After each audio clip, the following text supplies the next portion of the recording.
My name is Toby Marlow, and you're listening to 11, the official theatre podcast.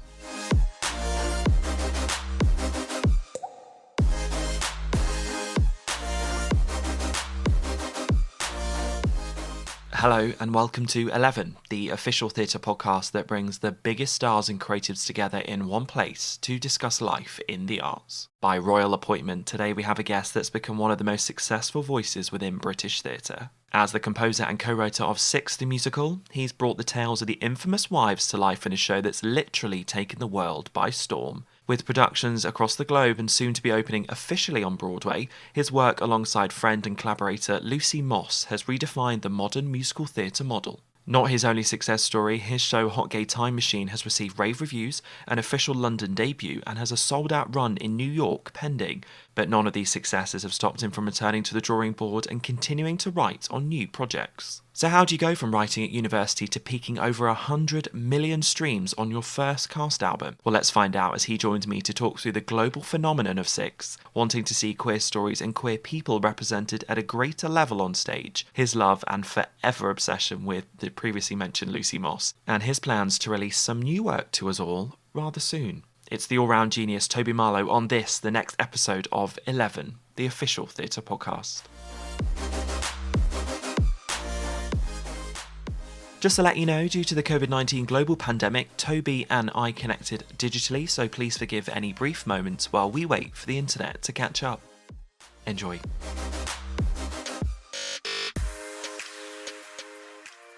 Letting me live out my best life as the queen I always knew that I wanted to be. Please help me welcome to 11. Oh, it's my lovely friend. It's Toby Marlow. Hi, how's it going, Queen? That's so cringe. I'm so sorry. I bet you're like, not another bloody Queen reference. No, I love it. Oh my gosh, everyone's a queen. That's the philosophy of the show, for goodness sake. I was saying before we started this that today is 365 days since theatres closed in London, which is incredibly sad, and we'll talk about that in a second. But I did have the absolute honour and privilege of spending it with some of the girls that I know you know very well, which is your West End cast of Six. And we spoke about this term queen. What does it mean to be a queen? And their answer very quickly was, anybody can be a queen. So I'm taking that fully to heart. I'm going to live out my best fantasy while I ask you all these questions. So we're going to have lots of fun today. So I hope that's okay with you. That is more than okay with me. I feel underdressed. Maybe I should put on a crown or something, but it's fine. All podcasts are an audio medium, so we're okay. But yeah, I'm so jealous that you got to hang out with them. I would love to hang out with them. I remember like every time we've done Six after like the Queens come off stage, no matter like, you know, whether it was like the original student production or the one in, you know, Broadway, where they come off stage and they're like, oh my god, that's the cast of Six. Oh my god, I'm gonna be there. Because they're so talented, they fully convince you that they're like world famous pop stars every time they perform. So yeah. But they literally do act like pop stars on stage, which is, you're like, oh shit, these are like really, really talented people. Like, hello, as are you, might I point out. And I'm going to spend pretty much all of this podcast telling you about it. So sort of prepare your blushes, because I'm just going to tell you how amazing you are. Okay, well, it's an audio medium, so it's fine. 365 days is a long time. And I sort of feel more normal about it now we're here. But I think getting to this, I don't think anybody would pretend that it's been easy, that this journey has been one that we'd ever want to go on. When did you first, I guess, thinking back to pretty much a year ago, when did you first realize that something called the coronavirus, COVID-19, this word we'd sort of heard abroad, was actually going to start sort of affecting your life? When did you first realize that was going to happen? I find it so hard to like tap in to that time in February of last year, before it kind of like it started affecting us, of like what I thought about it. And I think like I remember it was kind of like a punchline for a while, or like it was like oh, this thing, like, you know, like it's not gonna like affect us, it's like nothing to do with us kind of thing, but we were like aware it's like gradually growing in prominence. And then I remember like there were like a few things. We were doing a piece for the New York Times, and we asked at the time if like before one of our interviews we could come into the offices and like look around, and they were like, okay. And so we came in and like sat with like the arts and culture department for their like morning meeting, and everyone's like, okay, what's everyone talking about, what are the stories here? And everyone was like, all people want to know about is coronavirus. And this was like in February, late Feb, and I was like, gosh, okay, wow, everyone really does want to know about coronavirus and what it is. And I also think, looking back on it, I was so just like in this like manic headspace of like running around New York, being like, oh my god, the show's about to open. The previews, oh my god, all this stuff's happening. Like I can't even think about viruses because the show's about to open. And then I think I was kind of like denying things in a bit of a state of denial about like the impact it was gradually having. In the week or so leading up, it really was like, oh, this is like a thing that's like starting to like affect things. People aren't flying. There was like a suit that this like funky designer suit that I wanted to wear that some like people were trying to like help source for me so I could wear it to the opening night, and they're like, oh, we can't fly it over because like someone's wearing it for an event in Asia this week and we won't be able to fly it over because of coronavirus. And I remember being like, oh lol, like how COVID's like stopped me getting this like suit that I want to wear, like haha, as if. And then gradually leading up to it, I was like, okay, people are starting to be a bit worried about, are we gonna have to like delay the opening, like what's going on here? Everyone's like, no, we're going ahead, it'll be fine. We might have to like shut down in a couple of weeks' time for like a week or something, but who knows? And then I remember it really went from like 0 to 60 in 3.5, in the words of Rihanna Robin Fenty, when a New York Times article came out. So, a New York Times article came out the night before opening night saying that an usher who had been working on 6 had tested positive for COVID. Like, I don't know, fuck. Okay, like what does this mean? We still knew very little about it. I was just like in my apartment in New York being like, okay, well, I like saw my grandparents today. Should I contact them and tell them to like go to a hospital? And I was like, wait, like, am I allowed to leave my apartment? Is the show going to go ahead? And then we're like talking to the producers and like I mean, like, can we go ahead with it? And they were like no one's shutting us down. Like there were like reasons why, like basically no one knew what to do and no one knew like whose decision it was to make, because we weren't being told to shut down by any higher power at this point. And so it was like, well, who makes the decision? Like, is it me and Lucy? Obviously not. Is it the producers? Yeah, but like, can they make this kind of decision? Like, who knows what the right thing to do is?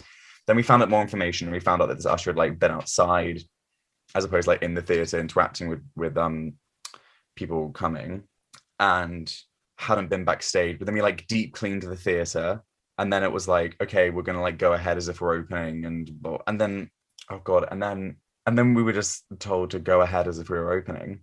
And so I remember like getting my nails done, and I saw like my family, and everyone was like doing elbows, like, oh yeah, elbows, ha ha ha. But like, do you remember that bit where everyone was like kind of like being, oh yeah, elbows, can't hug, but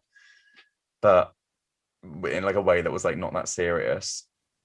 And then I remember I just like got, and then everyone was like having conversations, and like the Broadway League were talking to our producers who were talking to other unions and all this stuff, and we were getting little bits of updates. And I remember it was 90 minutes before, and I just bought this like top that I was going to wear under my suit for the opening night, and then one of my agents in New York sent me a Playboy article being like, have you seen this?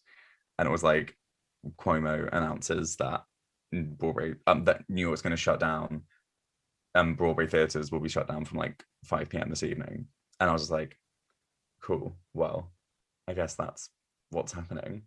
And I feel like the bit where I was like, oh, this is a serious thing that's directly affecting me, was when that New York Times article came out. Because up until then, I just think I was like, oh, that's not a thing that's going to affect us. If we need to like clean the theater, we will, or like whatever. But like, then that moment I was like, oh, it's like in New York, it's in our theater, something's now gonna happen. How long did you stick around for in New York before heading back to lockdown here in the UK? I think because all my family had flown out, but we were like, we want to get out of New York as much as possible, because then people were like, oh wait, are we gonna be like trapped in a foreign country? And I remember it was like, are we gonna be trapped in New York for a month? Am I gonna have to stay here for a month until we open in a month's time? And so everyone was like, no, let's like try and get home. And then they booked us some flights. And then I remember I like stayed there that evening I hung out with my family in my apartment, which looking back on it was the stupidest thing to do. But we just like got pizza and drank 17,000 bottles of Prosecco. We both know that a Broadway opening is no small task, and it takes, months, if not more, to make it happen. So was it quite so literal of it's on and then suddenly it's off?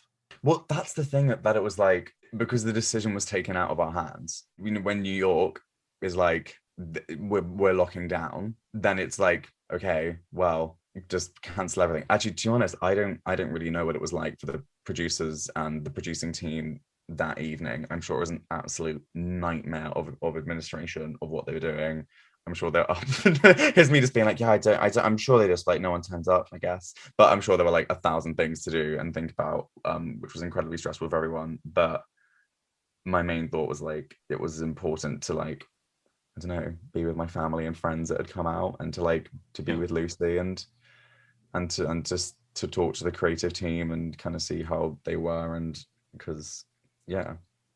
It's important to say that Six will happen on Broadway. You know, their plans are still there for it to happen. You will obviously get to wear your fancy suit, which hopefully won't be in Asia at the time that you do open, so you'll be able Oh, to. I bought a different suit. Oh, I yeah. wasn't risking it, so actually that day I spent a silly amount of money on a suit, which is still in my wardrobe and yet to be worn, So fuck except the around my suit if house you from own the time to suit. time. Yeah. How did you say? I said fuck the suit. We don't care. I know. No, but you're right. Like we like it's like it's a delaying of a thing, you know, Yeah. and it'll happen, you know, hopefully this year or who knows when, but you know, so it's fine. Definitely. Well, fingers crossed for you.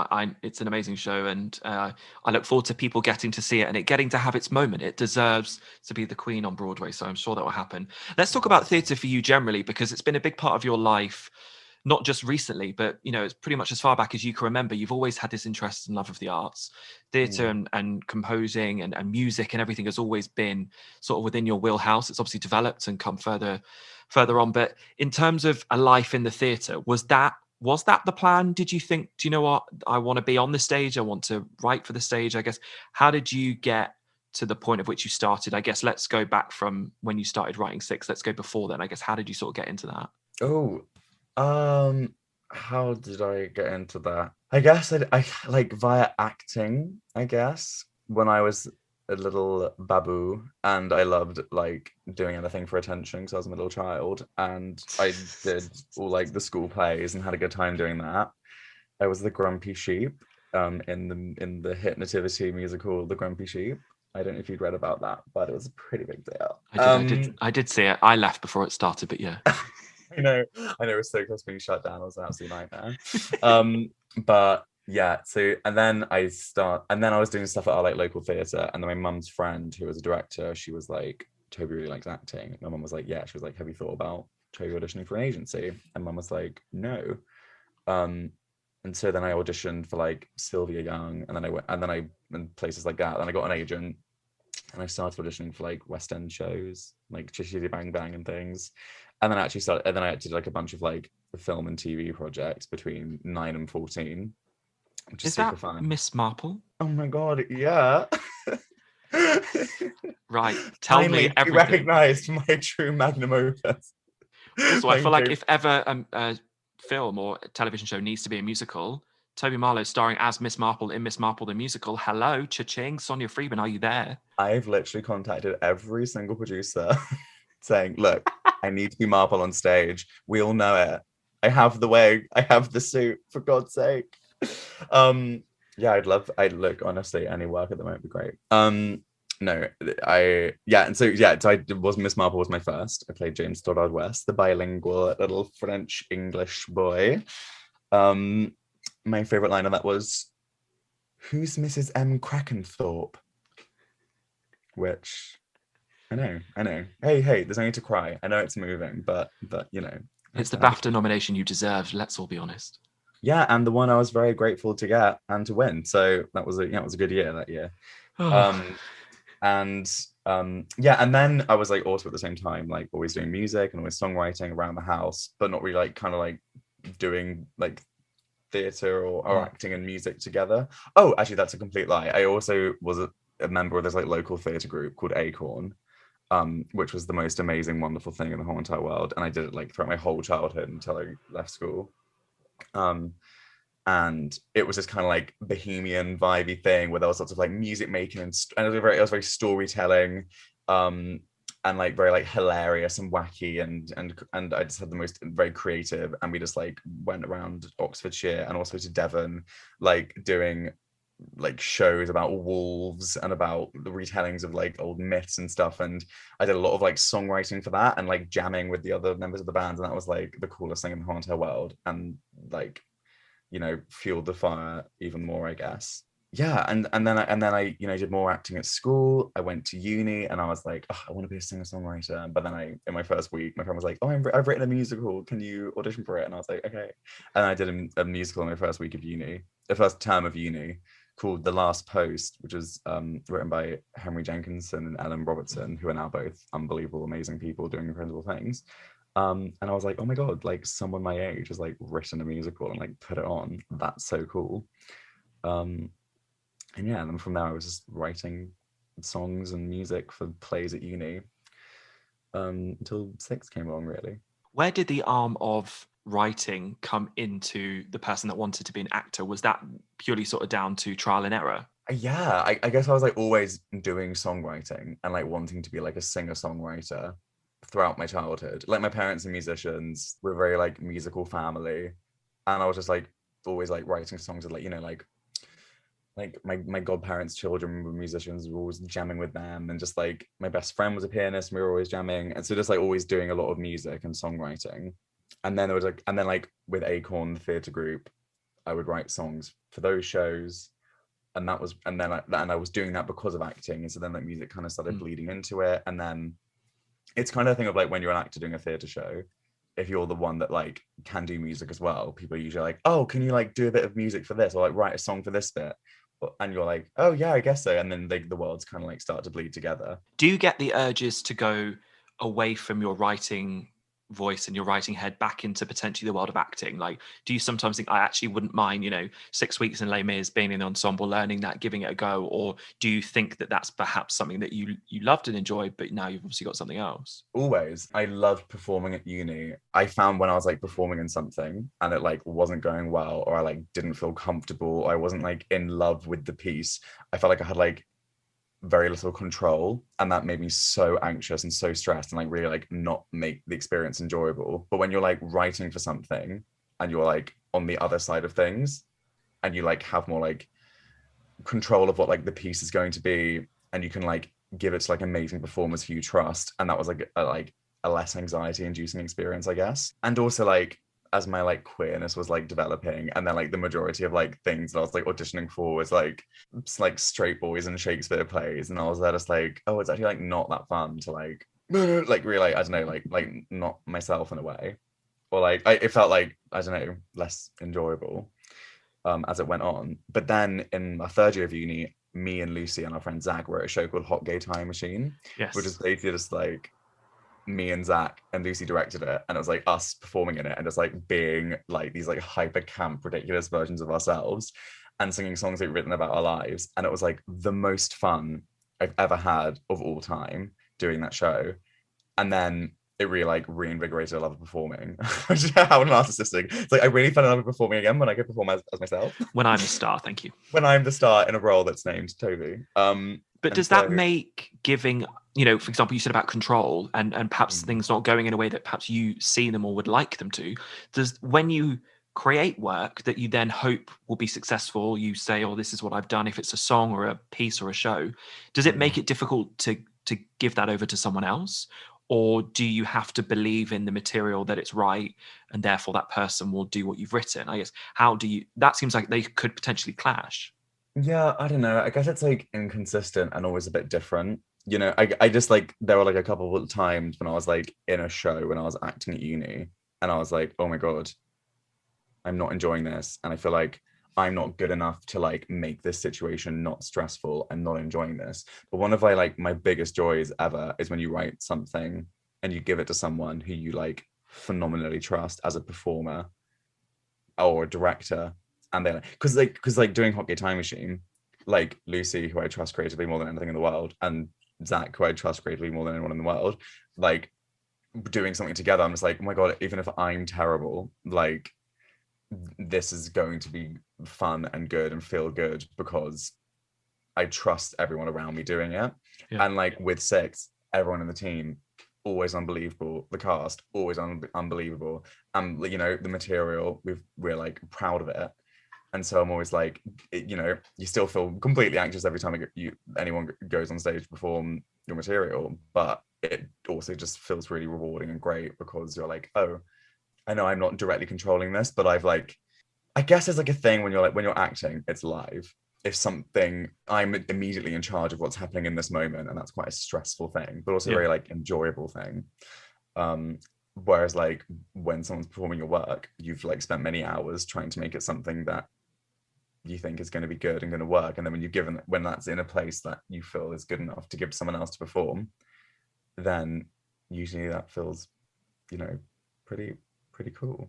You mentioned Hot Gay Time Machine. I am fascinated firstly with the title. So firstly, can you please explain to me what the title means? And then I can ask you all these questions about something that I read as naked politics of the school locker room. And I was like, politicians. And I was like, naked politicians in a school locker room. I was like, that sounds like a very interesting show. But of course, I read the incorrect one. So let's go back to the first question. Then we can talk about my naked politicians. Basically, we came up with the title first. We were like, wouldn't it be fun to do a show called Hot Gay Time Machine? And then we were like, okay, now we've got to come up with a show that like makes sense. Because the vibe was like, let's call it like Hot Gay Time Machine and then like do a show, or like that's like us being hilarious on stage. God, that was the idea. And then it was like 2 weeks before the show, and Lucy was like, and we'd like joked about early when we were applying to do it that uni, like, oh yeah, Lucy, you'll direct it, and ha ha ha. She was like, oh okay, la la la. And then we like got the slot, and then it was like 2 weeks before it went to be on. It means Zach had written like 2 songs or something, and didn't have a show, a concept, a structure, anything. And Lucy was like, am I still directing the show? And we were like, yeah, do you want to? And Lucy was like, yes, oh my god, what's going on? And then we had to kind of like, she was like, okay, cool. So Hot Gay Time Machine. So the time machine, it means it's gonna be you going through your lives. So we're gonna like, look at these different moments in your life, and we're gonna write songs about them, and then we're gonna like put it on. And so the time machine is like us going through our lives using hot gay time travel to sing songs about our lives, and that's it. And it's beautiful. And it's fabulous. So where do my sort of hot naked politicians, or politics as I should really say, where do they come into play? Oh my god, that's with a song called Try Not to Get Cocks in the Locker Room. Ah, yes, the Adele song, yes. Yes, I know Adele covered it, which was really, really kind of her. She was like, I want to do this song on my album. I'm going to do a good job of it. And we were like, cool. And she's been so great with the material and so great to work with. Love collaborating with Adele, and we'll do it again. Can you imagine? Imagine just giving it to her in all seriousness and just being like, I actually want to see what she says. Because knowing Adele, she'd probably be like, yeah, right then. You'd be like, oh, okay. Knowing Adele, who only releases incredible music constantly. Don't you put yourself down. Yeah, I'll do Cocks in the Locker Room. Yeah, that's your someone like you. Don't be disrespectful. Oh my god, I'm just putting myself down. You're right, it is. That's my magnum opus. That's the song, and it kind of speaks for itself, I guess. You can guess what it's about. And it's had a brilliant reaction in the United States. I mean, you're set to play the Public, right? Oh my god, we were meant to do it at Joe's Pub, but that got cancelled because of COVID. Yeah, so we did it at uni, then we did it at the Fringe twice, and then we've done it in like the West End. We did like a run at Trafalgar Studios, which was really fun. And then we were meant to be doing it at Soho Theatre last summer, and then we're going to be doing it in Joe's Pub as well as our final ever performances of it. But obviously those were cancelled, so I guess watch this space in hopes that it will happen again when theatre comes back. Because I did see that it was sold out. I mean, in terms of anticipation, people were looking forward to it. So there's certainly an audience there for you. So fingers crossed you do get the opportunity to get your sort of Fiesta Resistance and your goodbye tour, as Cher has, sort of say. Oh my god, I know, I would love it. Oh, do you know what though? It's like, it's so funny because it's so outdated, and like it's us being our like 2017 selves, and we're like completely different people as the people that were performing in the show. But there is actually nothing more fun than performing it, and also like it's just like the message of the show of just like, accept yourself and love yourself and be queer and happy. You know what I mean? Always resonant. Which is a good default setting for me, I must confess. Queer and happy is always the one I at least try to go to, even if... Oh my god, yeah, if you're going to do one of the two, might as well try for both. Yeah. Sometimes I do queer and miserable, but that doesn't tend... That's like Tuesdays, Thursdays, do you know what I mean? Yeah, queer and sad, queer and scared, queer and anxious, but queer and happy. Oh, when the combo hits. Brilliant. Was doing this show... one of the first times, I guess, sort of looking to New York and obviously the West End, the time in London that you mentioned, was it one of the first times that you'd had a different piece to Six where people had sort of said, oh, this is another thing from those people that made Six? Was this the first time that you've been associated with a show and then say, oh, this is something else? Because I can imagine the first time that happened, because one thing's a success, people instantly think another's going to be. So you must have sort of double jeopardy in a way. People are like, oh, we've got to go. It will be great. So how was the pressure? Yeah, like it's funny because we wrote both at the same time.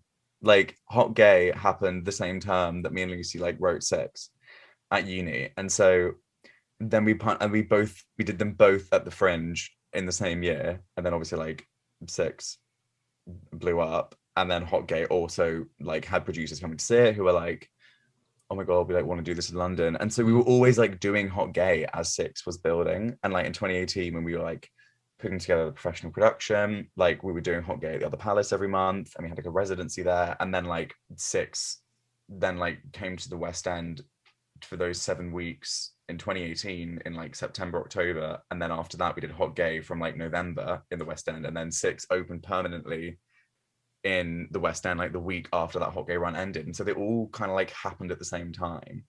And because we wrote them at the same time, it was less like, oh my god, like are people gonna like Hot Gay, because it was like we've done like two things at the same time, which people seem to get on board with. But we had people coming to see Hot Gay in that West End run who are like, oh my god, we love Six, and that was like really weird.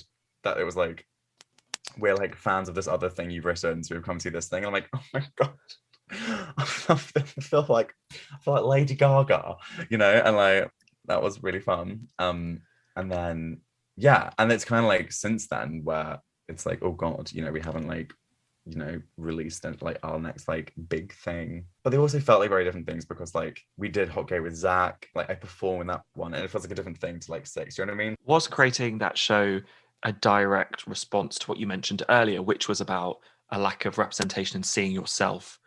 Oh my god, I would love to be able to say that, but literally it came about from me and Zach being completely full of ourselves in third year of uni, being like, oh my god, we have to do a show that's just us two on stage for an hour being amazing. And just like doing like songs that we can write and all these dance routines and like costume changes. That'll be like the best thing ever. But like that's literally what it wasn't like, look, we need to like see queer people on stage and tell queer stories. It was like, we would be so good. It would be so fun. But I kind of feel like that's like, at the time, as like two queer people being like, we want to be on stage. Like what was happening there was us being like, we want to be on stage talking about our queerness very openly and publicly and celebrating ourselves, which is a powerful thing, and I feel like you can, and also looking back on Hot Gay, it was like, doing that show was like hugely, hugely powerful for both me and Zach.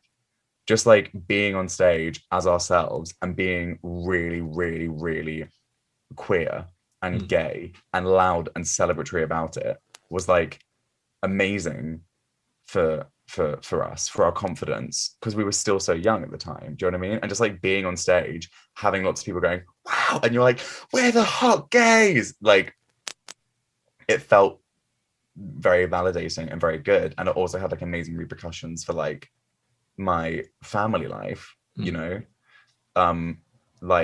kind of like doing Hot Gay really like made conversations about gayness easier with like people in my family, because I could like show them my story. Do you know what I mean? Like, which is and like show them like a huge part of my identity in a very way, in like a very like celebratory, fun, entertaining way. So it's funny that like it started as a thing that was like, oh my god, this is gonna be so silly and camp and ridiculous, and then it became a thing. I was like, oh, this actually like really like helped change my life in lots of ways for the better. So to answer my question, should we just say yes? I mean, yes, you were wanting to represent queer people, no, or we say like, I'm not quite sure what the answer is. Yes, no, it wasn't, but yes, it has. That's right. Yeah, the answer is yes. It was about representation, but representation of myself. Yes, which is a genre in itself. Let's not get too carried away. Like, hello. It's like I need to see people like me on stage, but more specifically, just myself.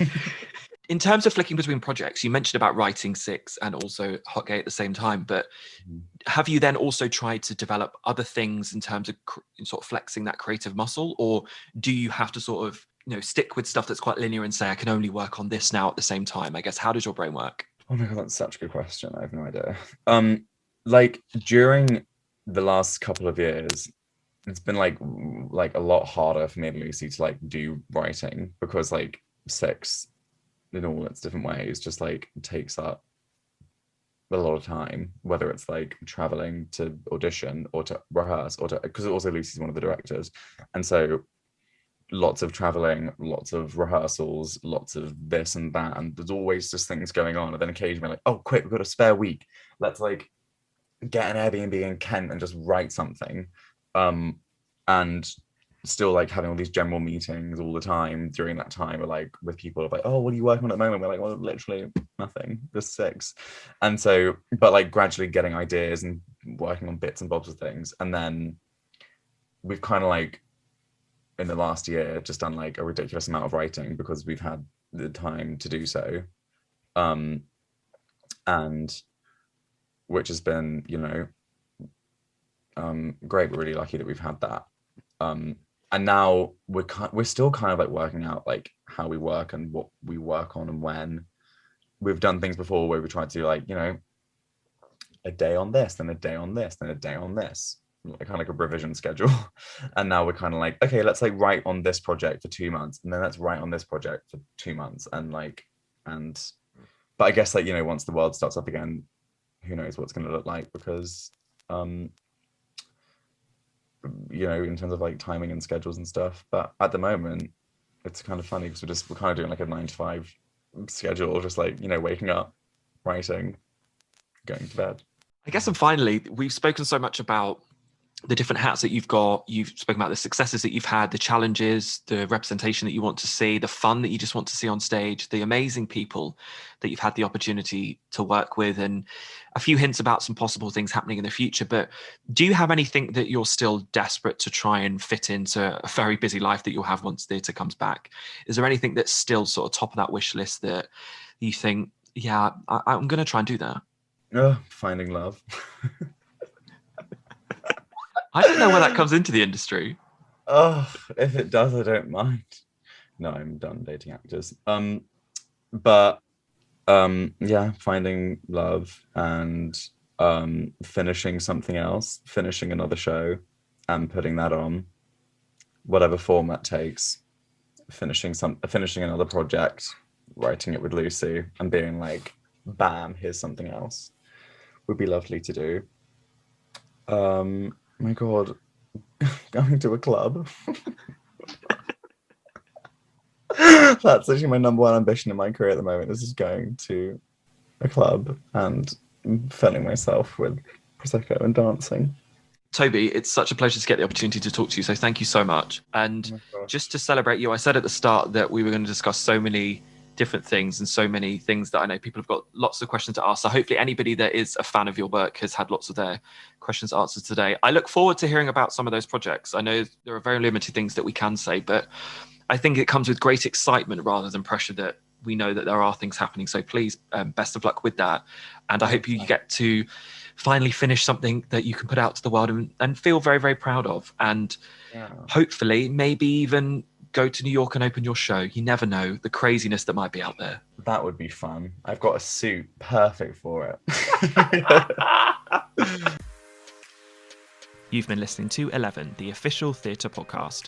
Find out more about 11 at 11podcast.com or via our official social channels.